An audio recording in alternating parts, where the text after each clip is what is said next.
kalau seandainya City berhasil mencetak atau mengukir treble winners musim ini, gue rasa jelas yang udah pasti Pep Guardiola akan menjadi pelatih yang terbaik dan juga Haaland akan dapat Ballon d'Or.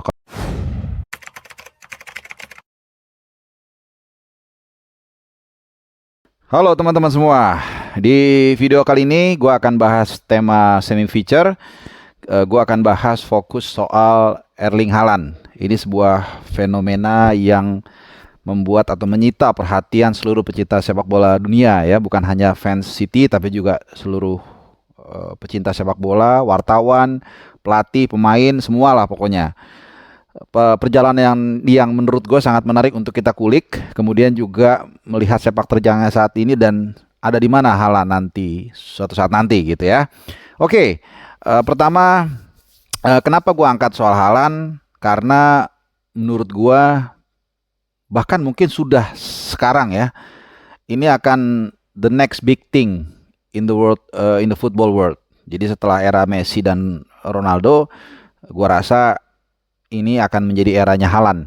Ya mungkin sudah sekarang. Jadi luar biasa seorang Haaland ini, seorang profesional di usianya yang saat ini masih 22 tahun ya. Nanti tanggal 21 Juli itu dia ulang tahun yang ke-23, tapi dia sudah mencapai di level yang tertinggi. Ya saat ini gue berbicara, Haaland bersama City ada di 3 kompetisi on the way ke treble. Tanggal akhir bulan ini Mei dia akan, atau mungkin dalam nggak sampai akhir Mei lah, pekan ke-37 kemungkinan besar sudah memastikan juara Liga Inggris di tahun pertama dia, less than 1 year.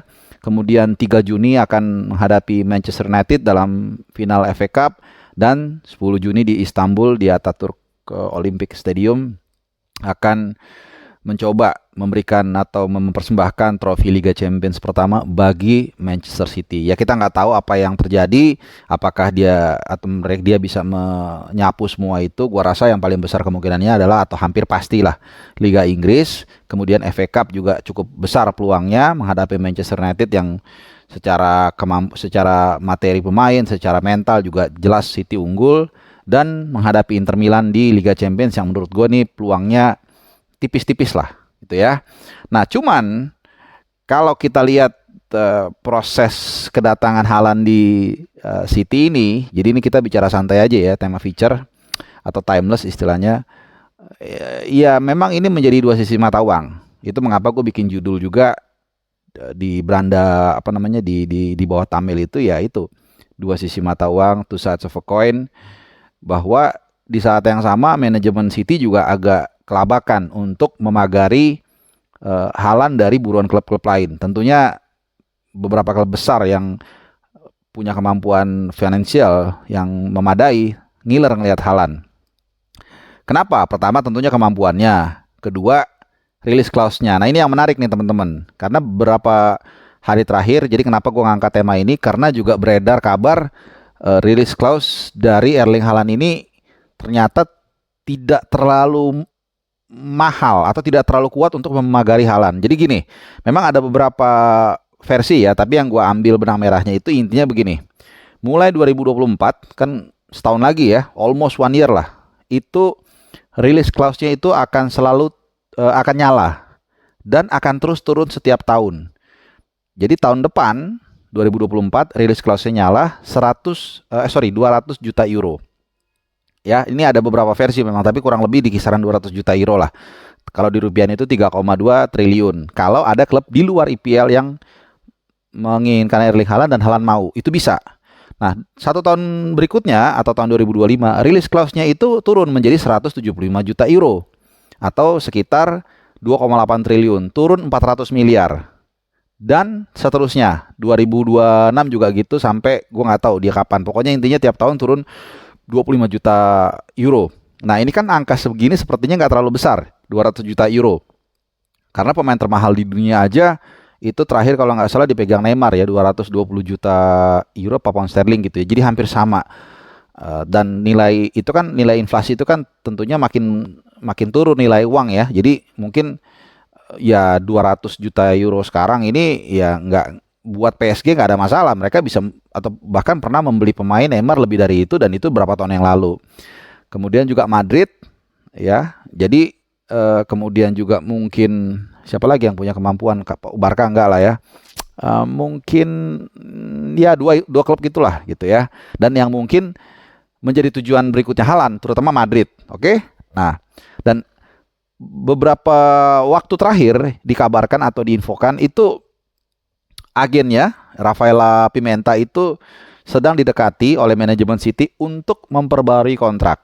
Nah, cuman di situ yang membuat terjadi sengketa atau belum ada titik temu adalah soal release clause-nya itu. City itu ingin menghapuskan atau menaikkan gitu untuk memagari dia kalau ada yang coba-coba menyalakan tombol release clause-nya itu, intinya untuk memagari dia. Nah, cuman permintaan ini konon katanya ditolak gitu karena kalau sejarahnya kita lihat Erling Haaland ini kan dia bela klub ini nggak lama-lama nih. Kalau kita lihat dari pertama kali dia membela klub itu Brian itu di kota kelahirannya itu cuman 2 tahun. Kemudian dia pindah ke Molde itu 2 tahun juga. Kemudian 2017-19 dia di Molde, dia pindah ke Red Bull Salzburg hanya setahun, 2019-2020. Kemudian 2020 dia pindah ke Dortmund hanya 2 tahun juga. Jadi melihat fenomena ini City jadi agak khawatir kalau sampai Haaland terlalu cepat dalam tanda kutip untuk hengkang dari Etihad Stadium. Benar, soon or later Haaland pasti akan pindah menurut gua sebelum dia pensiun. Hampir pastilah, bukan pasti. Jadi City tentu bukan mencegah dan gua rasa juga dia nggak akan 2 tahun doang di City, kemungkinan besar ya. Nah, yang ingin City lakukan adalah bagaimana menahan Erling Haaland selama mungkin yang diinginkan oleh City. Artinya paling nggak mungkin mereka memaksa sampai 5, 6, 7 tahun setelah umur 28 mungkin baru dijual. Jadi setelah dalam tanda kutip puas menggunakan Haaland, udah dapat banyak gelar, mungkin baru oke lah kita jual, kemudian dapat uang dan juga dapat gelar. Nah, tapi dengan kontrak terakhir, ini hal itu bisa aja nggak terjadi. Kalau 2024, kemudian siapa tuh si Nasser Al Nassr, ya pemiliknya PSG atau Real Madrid datang dengan uang 200 juta euro dan Haaland dan agennya Pimenta itu mau mengambil itu kesempatan itu, ya udah dia akan pindah, nggak ada yang bisa menghalangi. Nah, jadi ini yang coba dilakukan atau dipagari oleh Manchester City. Ya kita nggak tahu, tapi gua rasa sih feeling gua paling nggak sampai nanti final Liga Champions nggak akan ada info-info terbaru karena pemain biasanya nggak mau terlalu ribet urusan kayak gini-gini saat menjelang momen-momen penting. Ya City-nya juga mungkin nggak mau terlalu mengganggu ya, karena ini berita ini sebenarnya 1-2 bulan lalu kalau nggak salah mulai mencuat, waktu memang belum terlalu hektik gitu ya. Nah, sedikit kita melihat performa City musim ini ya untuk melihat bagaimana begitu mengagumkannya performa dari Erling Haaland. Jadi pertama kita sudah semua tahu dan hampir pasti Haaland akan menjadi top skor Liga Inggris. Bahkan saat ini gue berbicara City masih ada 3 pertandingan sisa, tapi dia sudah mencetak 36 gol di EPL dan 4 kali hat-trick. Ya, kalau kita total di seluruh kompetisi itu dia mencetak 52 gol. Bayangin seluruh kompetisi. 36 di EPL, kemudian 12 di UCL, 3 di FA Cup, 1 di Piala Liga. Dan di 3 kompetisi ini koleksi golnya masih bisa tambah. Di EPL dia masih bisa nambah karena ada 3 pertandingan. Kemudian di UCL masih ada 1 pertandingan lagi tanggal 10 Juni tadi menghadapi Inter Milan, dan kemudian FA Cup lawan MU masih ada 1 pertandingan lagi tanggal 3 Juni. Nah, dari berapa? 3, 4, 5 pertandingan ya dari 3 kompetisi itu kan sangat-sangat atau hampir pasti dia akan nambah golnya. Artinya kalau sekarang 52, mungkin 53, 54, 55, 56, bahkan mungkin 60. Nah, ini yang benar-benar fenomena yang memang ya akhirnya Haaland menjadi monster buat lawan, tapi juga menjadi monster bagi timnya itu sendiri karena kontraknya ternyata tidak aman untuk menjaga Haaland selama yang diinginkan oleh klub gitu ya. Nah, kalau kita bahas main Haaland ini memang banyak perdebatan. Ada yang mengatakan dia cocok main di mana aja, ada yang mengatakan tidak. Jadi kalau gue melihat begini, secara umum ya, pemain itu bisa bagus atau enggak ada beberapa faktor. Ya pertama tentu dianya sendiri, attitude-nya, kemampuannya seperti apa. Kedua kemudian dia memilih tim. Memilih tim ini penting. Tim itu artinya ada pemain-pemain yang ada di situ, supporting sistemnya, dan juga tentunya pelatihnya. Nah, dua faktor ini menurut gua adalah yang paling penting. Ya, kalau pertama Haaland, nah ini menarik kalau kita lihat dari testimoni beberapa orang, misalnya dari Jack Grealish, dia mengatakan Haaland itu luar biasa profesionalnya. Jadi setiap latihan dia adalah yang paling sering datang duluan. Jadi kayak zaman Ronaldo dulu, datang duluan, pulang belakangan. Begitu juga ketika di Dortmund. Salah satu orang Dortmund lah mengatakan bahkan di luar latihan pun, di luar klub, di luar tim, itu dia punya personal trainer untuk mempush kemampuan dia. Jadi secara attitude, secara profesional dia memang sangat luar biasa karena memang dari kecil juga keluarganya keluarga atlet ya. Bapaknya kan juga pemain bola juga ya. Siapa? Alfie Haaland kalau nggak salah ya. Pokoknya inilah apa namanya pemain bola juga ya di Leeds dulu. Makanya dia lahir di Leeds. Ibunya juga kalau nggak salah olahraga apa namanya atlet. Pokoknya keluarga atlet lah. Sehingga memang sejak kecil dia ditempa menjadi seorang atlet yang profesional dan juga komitmen. Jadi itu dia sampai di luar pun dia tetap memompa kemampuannya. Nah kemudian juga itu yang tadi gue bilang. Satu secara pribadi. Kedua memilih klub ini penting. Ini untuk secara umum ini kadang-kadang apa ya banyak pemain yang akhirnya mati dalam tanda kutip karirnya karena salah milih klub, karena tergiur misalnya ditawar klub besar nih, kemudian gaji besar tapi kemudian karirnya yang masih sangat cemerlang akhirnya mati. Luka Jovic misalnya menurut gue terlalu cepat dia pindah ke Madrid dari Frankfurt, akhirnya nggak tahu di mana di Fiorentina kalau nggak salah dia sekarang. Nah sementara Haaland nggak. Haaland memang tahu, udah mengukur, memang dia layak untuk bermain di tim seperti City dan terbukti dia menjadi momok, menjadi monster dengan top skor hampir di semua ajang ya, luar biasa. Nah, gue ingat sebuah potongan kalau nggak salah di acara Champions League Studio ya yang ada Thierry Henry, kemudian Micah Richard dan juga Jamie Carragher, lo pasti tahu. Itu dia mengatakan kenapa lo pindah ke City atau apa pertimbangannya? Kira-kira pertanyaan seperti itu. Dan jawaban dia sebenarnya apa yang sering gua pikirkan dan juga mungkin lu pikirkan juga. Jadi dia bilang begini, tahun lalu City itu bisa cetak berapa gol gitu ya, banyak lah, entah 100 atau 90 gue lupa, banyak. Terus dilihat, tapi nggak ada striker. Artinya kan tim ini punya kemampuan. Jadi bayangkan kalau gue masuk di situ striker, pasti gue akan dilayanin. Dan ini yang menjadi pertimbangan utama dia. Jadi City ini tim yang bagus, kumpulan yang bagus tanpa striker. Haaland adalah striker yang bagus tanpa klub yang kuat. Jadilah dan akhirnya kita lihat sekarang. Dan yang menarik kalau dulu kita ingat atau lu ingat, di awal-awal itu yang menjadi concern adalah soal cedera ya. Oke, ini gue sambil minum teh dulu ya. Ada teh pahit kesukaan gue. Nah, kita lanjutkan. Dulu menjadi waktu dia mau pindah itu concernnya ada cederanya. Dia dipaparin tuh. Mungkin lu pernah lihat ya. Cederanya sekian berapa hari, tanggal sekian berapa hari, tanggal ini cedera ini sekian hari, banyak memang. Nah, cuman kan ketika kita berbicara di level seperti Manchester City, Haaland yang tentunya bukan kaleng-kaleng, pasti sudah dipertimbangkan ya. Apalagi Guardiola ini orang yang apa ya terstruktur gaya berpikir gaya pola analoginya, pola pikirnya, makanya rotasinya juga biasanya itu ada polanya.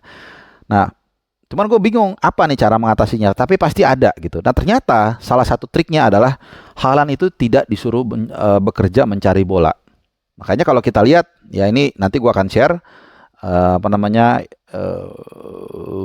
bagan dia menciptakan golnya. Dari seluruh gol yang diciptakan musim ini ya, ini ada data otentiknya nih. Tanpa ini pun sebenarnya gue udah pernah bilang, ini kalau nggak salah tuh hampir seluruh golnya dalam kotak penalti. Ternyata betul teman-teman. Hanya satu gol yang diciptakan oleh Haaland dari luar kotak penalti, itu pun dari dalam setengah lingkaran.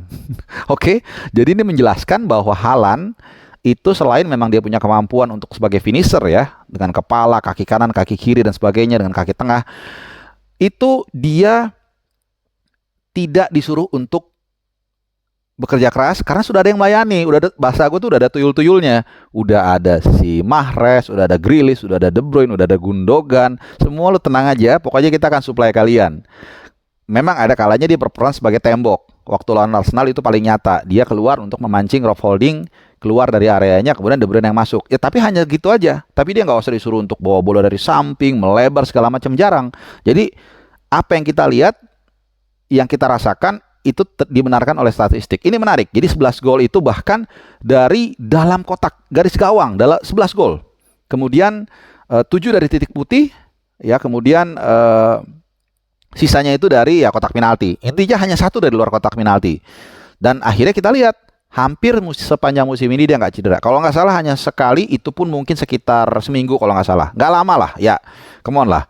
Untuk seorang striker tim besar yang sering kena hantam, mencetak 52 gol, kalau lu cuma cedera sekali dong seminggu itu wajar banget gitu loh, nggak ada masalah. Jadi ini yang gue bilang, ini pemain yang memang fenomenanya benar-benar mungkin juga City nggak menyangka sefantastik ini. Mungkin mereka sudah memperkirakan dia akan banyak mencetak gol, akan berpengaruh positif, tapi mungkin mereka nggak nyangka. Kalau nyangka, gue yakin mereka juga akan pasti membuat perjanjian yang lebih baik ya untuk lebih mengikat dia supaya tidak ada release clause yang tadi gue bilang 2024 nyala dengan nilai yang menurut gue ya untuk juragan-juragan Arab Saudi untuk juragan-juragan Arab gue rasa ini nggak ada masalah ya. Jadi ya itu dulu mungkin ya, kalau gue lihat sih, misalnya ini terakhir sebelum gue tutup ya, ini pendapat gue, kalau seandainya City berhasil mencetak atau mengukir treble winners musim ini, gue rasa jelas yang udah pasti Pep Guardiola akan menjadi pelatih yang terbaik, dan juga Haaland akan dapat Ballon d'Or kalau perkiraan gue. Karena selain prestasinya juga memang sangat secara individu sangat kontributif, timnya juga juara. Kemudian juga kalau nggak salah di sekarang nggak ada turnamen-turnamen seperti Euro atau Piala Dunia ya, yang nilainya katakanlah koefisiennya lebih tinggi. Jadi menurut gue ya fantastis lah Haaland. Oke, mungkin itu dia video gue timeless atau feature terkait dengan Erling Haaland, karena ini menarik banget buat gua. Semoga lu mendapatkan insight baru, mungkin lu juga ada pendapat lain silahkan tinggalkan, dan mudah-mudahan juga buat pendukung City sama ini juga bisa memberikan informasi buat kalian tambahan mungkin ya, karena kalian pasti mungkin lebih paham dari gua. Oke, jangan lupa subscribe, nyalakan loncengnya, dan juga like ya, terutama nyalain lonceng supaya nggak ketinggalan video-video gua terbaru yang memang kadang suka random. Terima kasih, happy weekend dan thanks, ciao.